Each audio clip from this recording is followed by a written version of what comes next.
Hello and welcome back to another classic TBC video. Today I want to talk about a really effective gold farm in TBC Classic, one you can do from the start, or well technically from level 70, as you want to hit level 70 before doing it, but after hitting level 70 there are no gear requirements for this type of gold farm, and it's super easy and really effective as well.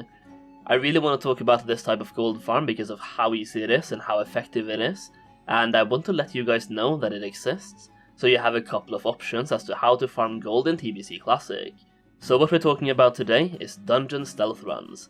A quick rundown of what this means is to stealth through dungeons and look for treasures. This can be chests, herbs and mining veins.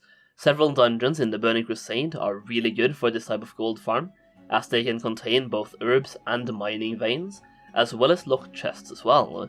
One reason why this will be a lot better than people think is because open world material farming will be super contested early in TBC because of the massive amounts of people playing, the limited amount of resources available, and just the fact that people will need a ton of materials for their professions, and people like being self-sufficient and farming for themselves.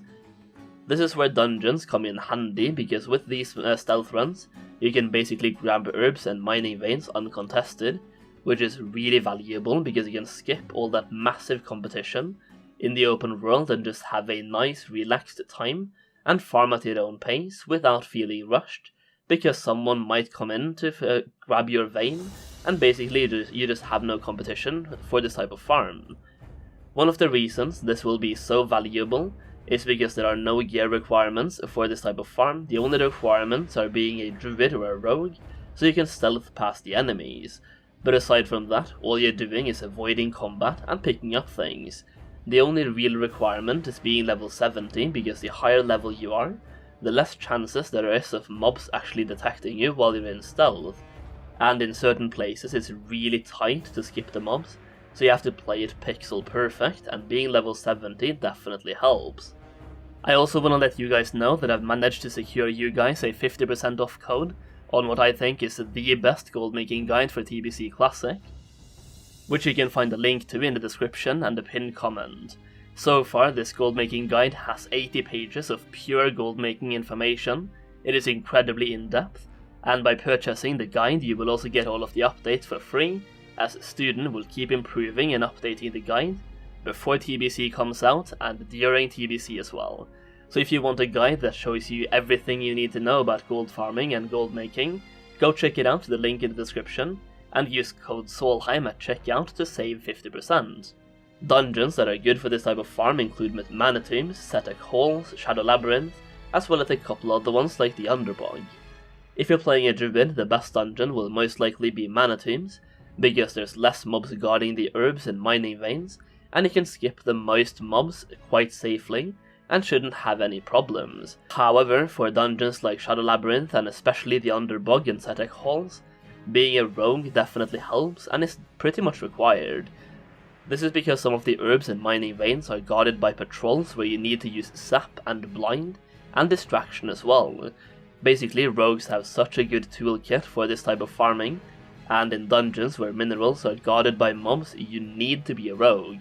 You can also find locked chests inside these dungeons, which is where being a rogue is once again very handy, because you can open these chests without needing blacksmithing, as you can use your lockpicking skill, as well as the fact that these chests are pretty much always guarded by mobs as well, so you need to have sap and blind to effectively loot them. So with that being said, I just wanted to highlight the differences between being a druid and a rogue for this type of farming, to help you guys decide which class to play for this type of farm. First, let's talk about the rogue. Rogues are insanely good for this type of farm simply because of the toolkit they have available to them. In some cases, the mobs you need to skip are very close together, so you need to be able to skip them. This is where sprint comes in handy, as it can increase your movement speed, and decrease the amount of time the mobs will look at you, and therefore also decrease the chance of being noticed in stealth. Number 2 is shadow step, as you can literally shadow step behind enemies as well, which is really handy for those mob packs. Also, if you happen to be unlucky and pull a mob, you can actually save yourself by using vanish, which is incredibly useful, especially in the learning stages when you're still getting used to this type of farming. and having a backup when you fail is always great. Next up, some minerals will have patrols guarding them. For example, in mana tombs in the last room, the mining vein can sometimes spawn at the beginning of the room, where you have 2 different patrols going back and forth. As a druid, you would have to wait for these mobs to go away, for them to hit the vein once or twice, then go in stealth again and wait, while a rogue can just distract these mobs in one place, and then mine the entire vein while the mobs are distracted. This might not seem like the most incredible game changer, but it really adds up and makes the rogue a lot faster and able to farm a lot more efficiently. While we're talking about rogues, I'll also mention that being a rogue opens up a lot more possibilities, because as a druid you're pretty much stuck with mana tombs farming, because that is the easiest dungeon with the most easily accessible minerals in it. That being said, mana tombs also takes you 2 to 3 minutes, so you will be locked out super fast. By being a rogue, you can also farm other dungeons. For example, you can do mana tombs and septic halls before resetting the dungeon, or you can do Shadow Labyrinth, or even Hellfire Ramparts chest runs. Being a rogue allows you to hunt for chests as well as herbs and mining veins, and these chests can contain super valuable items.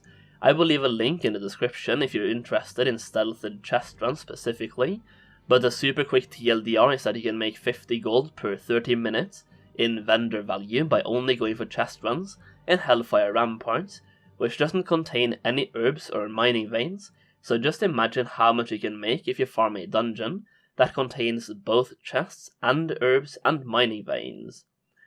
Next up, let's talk about the druid. So druids are a little bit inferior to rogues for this type of farm if you ask me, because they lack the toolkits that rogues have, which includes Vanish, Shadow Step, Sap, Blind and Distraction.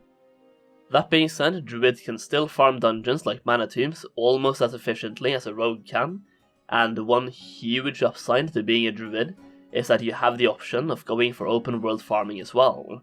I'm currently working on a video series covering why different classes are good for gold farming, where I'll talk more in depth about the rogue and the druid, but basically druids are best in slot for open world resource farming.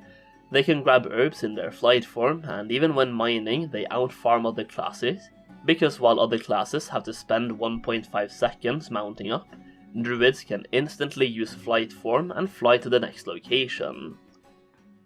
So basically, if you only want to go for stealth runs and you know you want to make a lot of gold from stealth runs, being a rogue might be the best choice, but if you also want to have the option to do some open world farming, being a druid might be the best choice. So there it is guys, I just wanted to highlight this type of gold farm, because if you are a new player in the Burning Crusade, you might not know about this type of farming. And even though we did have something similar in Classic WoW with the Ghost Mushroom runs in Maraudon, I think this will be way more popular and profitable in the Burning Crusade Classic. So hopefully you guys found this video helpful, and hopefully it helps some of you guys make some gold. If you did enjoy the video, please consider giving it a thumbs up, and subscribe to the channel for more TBC content, and let me know in the comments down below, Rogue or Druid, which class is best for gold farming? And with that said, thank you all so much for watching this video, and I'll see you again in the next one.